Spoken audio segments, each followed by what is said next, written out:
Assalamualaikum warahmatullahi taala wabarakatuh.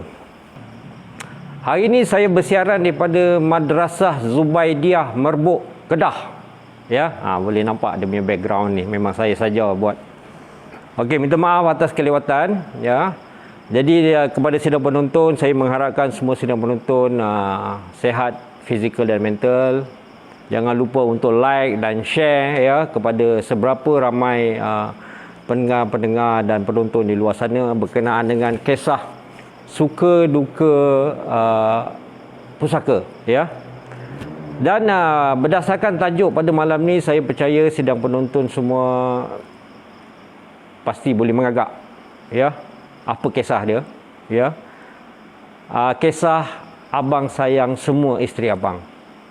Ini berkenaan dengan seorang klien yang pernah saya kendalikan ya, di mana berpoligami, bukan dua tapi anak kahwin tiga ya, tiga. Jadi kita merasakan ni satu kisah yang berbanding dengan kisah-kisah suka duka pusaka yang disiarkan sebelum ni ya. Majoritinya memang kisah-kisah duka lah, tetapi pada malam ni saya akan berkongsi berkenaan dengan kisah suka ya, terutamanya orang lelaki lah ya.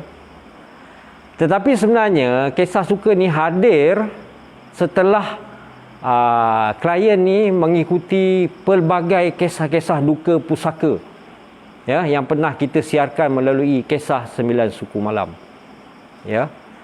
Dan klien ni juga berdasarkan apa yang telah saya berjumpa dengan beliau ya, telah membuat wasiat dengan satu syarikat, saya rasa kan.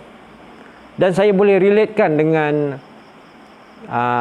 kisah 9 suku malam yang Tuan Bahar pernah sampaikan, iaitu wasiat mahal tidak berguna. Memang betul. Saya tengok wasiat yang disediakan oleh syarikat tersebut, memang saya nampak pertama ya, wasiat tu dibuat khusus untuk kesemua waris-waris faraid klien ni. Yang kedua, clear dalam wasiat yang disediakan tu menyatakan tentang hasratnya spesifik ya, disediakan untuk kesemua waris-warisnya. Jadi saya rasa ada sedikit kesilapan pada wasiat yang disediakan. Dan klien tu pun tahu. Dia kata, wasiat ni boleh dicabar kan? Jadi kesedaran tu dah ada. Jadi apabila saya berjumpa dengan klien ni, saya berdiskus untuk penyediaan perancangan pewarisan ya. Pada malam ni berkenaan kisah perancangan pewarisan, bukan urus pusaka. Jadi pada kebiasaannya, apabila pengalaman saya sendiri ya, apabila saya membuat perancangan pewarisan macam pesanan ataupun hibah ya, biasanya satu harta akan dikongsi oleh 2-3 penerima. Tetapi pada kisah klien ni sebaliknya ya, seorang penerima menerima 3-4 harta. Jadi dia punya cabarannya ada pada perancangan tu. Jadi kisahnya begini, klien ni ada 3 orang isteri ya, 5 orang anak ya. Kelima-lima anaknya ni daripada isteri yang pertama. Maknanya apa? Isteri kedua dan isteri ketiga tidak mempunyai anak. Jadi dalam penyediaan perancangan pewarisannya, klien ni membuat hibah ya. So cabarannya bagaimana nak membahagi-bahagikan harta tu seadilnya. Jadi saya pun menasihatkanlah klien tersebut. Adil tu apa maksudnya ya? Adil tu maksudnya meletakkan sesuatu pada tempatnya. Itu definisi adil ya. Bukan bermakna adil ni sama rata, semua sama, tidak ya. Adil bermaksud meletakkan sesuatu pada tempatnya.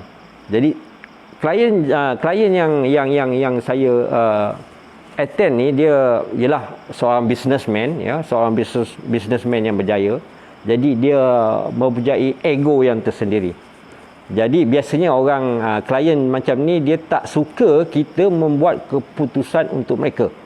Sebaliknya kita memberi idea ataupun cadangan, dan dia yang membuat keputusan. Jadi bila timbul isu berkenaan untuk pembahagian harta kepada waris-warisnya, 5 anak dan 3 isteri, maka saya menasihati beliau senang saja.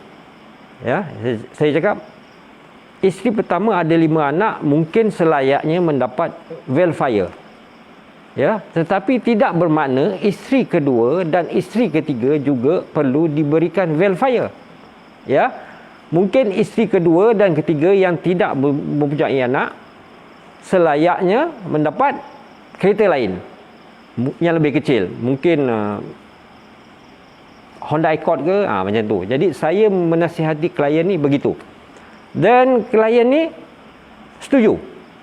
Jadi dia pun membuat mengumpulkan, menyenaraikan ke semua harta-hartanya dan membahagi-bahagikan kepada ke semua waris-warisnya, 5 anak dan 3 isteri. Ya, seperti yang saya cakap tadi, kelima-lima anak tu cukup lelaki dan perempuan, kesemuanya melebihi 18 tahun. Kelima-lima anak tu adalah hasil perkahwinannya yang dengan isteri yang pertama. Isteri yang kedua dan ketiga setakat ni masih belum mempunyai zuriat. Jadi setelah perancangannya selesai dibuat, memang cantik. Ya, ada yang dapat lebih, ada yang dapat kurang, ya. Itu, dan dia pun telah berpesan kepada kesemua waris-warisnya supaya redha menerima apa sahaja perancangan pembahagian harta yang beliau buat pada masa ini, ya.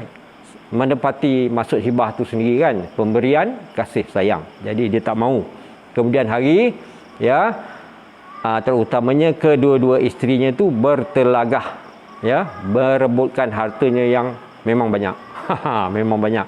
Sepanjang pengalaman saya terlibat sebagai perunding main pusaka, inilah seorang klien yang memang paling banyak hartanya dan juga paling ramai isterinya, 3, ya.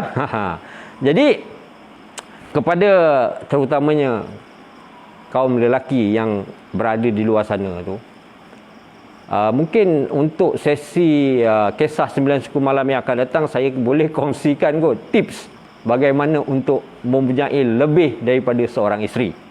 Tetapi tuan-tuan kena ingat, ya, saya suka klien ni sebab dia merancang dengan berkahwin dengan 3 isteri ni, beliau adil kepada isteri-isterinya dan juga pastinya anak-anaknya semasa hidup dan juga semasa beliau tak ada nanti. Maksudnya apa? Dia telah membuat perancangan pewarisan tu awal-awal lagi. Ya. Jadi itu adalah satu nasihat, ya, saya kepada semua suami-suami, lelaki-lelaki di luar sana, ya, sebenarnya berpoligami ni bukannya mudah. Ya, kita kena adil seadil-adilnya di dunia dan juga di akhirat. Dan kepada para isteri, mungkin ada sidang penonton, pendengar yang bersama saya pada malam ni mungkin juga terlibat ataupun berada dalam kluster berpoligami. Jadi kepada isteri-isteri yang mengalami, ya, poligami ni, kena tahu hak masing-masing. Sebab apa? Jika berdasarkan hukum faraid, seorang isteri jika kematian suami dan ada meninggalkan anak, maka bahagian seorang isteri adalah 1/8. Ya. Jika ada isteri macam mana? Ada 3 isteri macam mana? 1/8 bahagi 3. Maksudnya apa? Seorang isteri mendapat 1/24. Ya, kena hati-hati dengan pembahagian tersebutlah. Jadi itu satu pengajaran yang dapat saya kongsikan pada kisah suka pada malam ni, bukan kisah pusaka tapi kisah perancangan pewarisan. Maksudnya jika sidang penonton mempunyai struktur family yang kompleks, ya, lebih daripada seorang isteri, ya, memang semestinya membuat perancangan pewarisan ini semasa hidup, supaya apabila ketiadaan kita nanti, maka waris-waris tidak akan apa bergebut-gebut. Ya. Itu yang kedua. Jadi klien ni pun alhamdulillah menghargai, ya, menghargai khidmat nasihat yang pihak MyPusaka sediakan, di mana beliau merasakan bahawa penyediaan perancangan pewarisannya memang cantik, ya, jauh berbanding dengan wasiat yang telah disediakan sebelum ni dengan syarikat lain, ya, alhamdulillah. Jadi dia pun ucapkan terima kasih. Tapi saya cakap belum lagi, ya, belum lagi. Sebab apa? Sedikit tambahan daripada kisah ni, sebenarnya beliau seorang ahli perniagaan yang berjaya, seorang professional engineer, ya, mempunyai perniagaan yang kontrak-kontrak perniagaan yang besar, terutamanya dalam bidang oil and gas. Beliau merupakan majority shareholder, 90% pemegang saham syarikat, ya, dan 10% dipegang oleh isteri beliau yang pertama. Dan beliau mempunyai 200 orang pekerja lebih kurang, ya. Saya pernah bertanya pada dia sebelum pada pertemuan yang pertama, saya bertanya dia apa akan jadi pada perniagaan beliau jika beliau tak ada. Dia berfikir, kemudian dia menjawab, terpaksa ditutuplah, ya. Sebab apa tuan-tuan? Perniagaan tu dibina berdasarkan tahap kompetensi ataupun profesional yang dia ada, iaitu sebagai seorang professional engineer, petroleum engineer.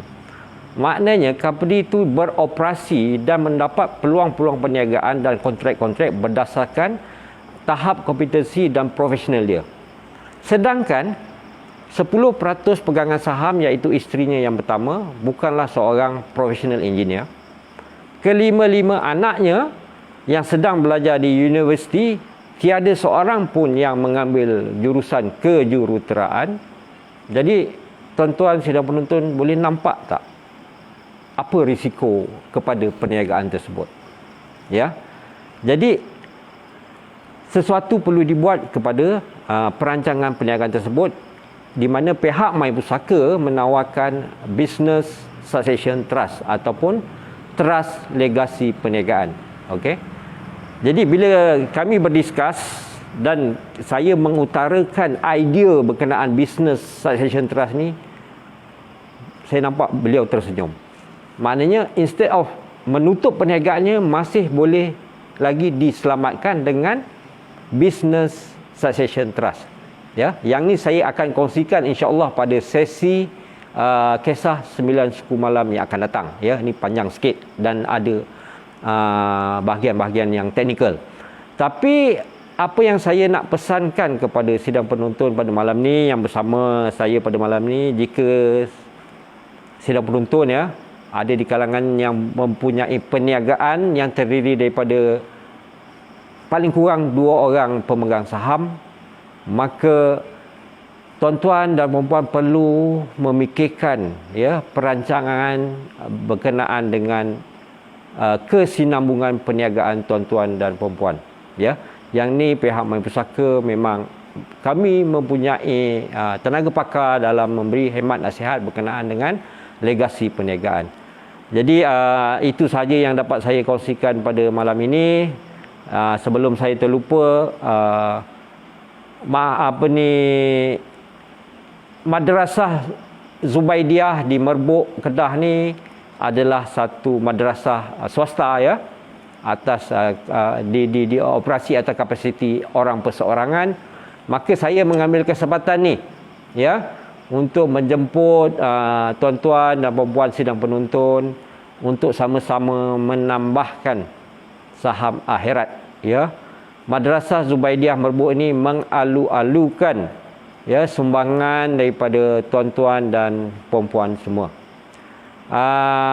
Jadi itu saja, ya, kot yang saya dapat kongsikan pada malam ni. Minta maaf jika ada gangguan teknikal tadi. Maklumlah hari ini saya bersiaran jauh di Kedah, ya, berbanding sebelum ni di studio di MyPusaka.